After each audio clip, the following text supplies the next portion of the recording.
వాళ్ళు ఎంత బలి తీసుకుంటారు. ప్రాణం పోయిన లలిత విషయంలో ఎలా తప్పించుకుంటారో తెలియదు, కానీ గంగ నుంచి తప్పించుకోలేదు.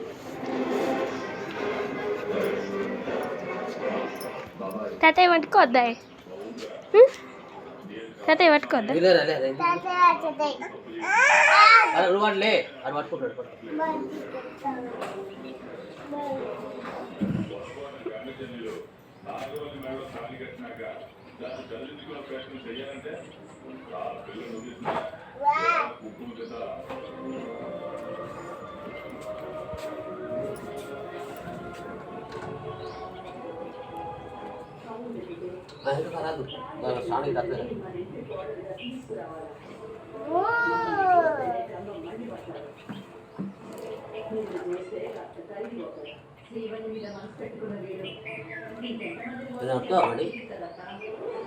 వస్తా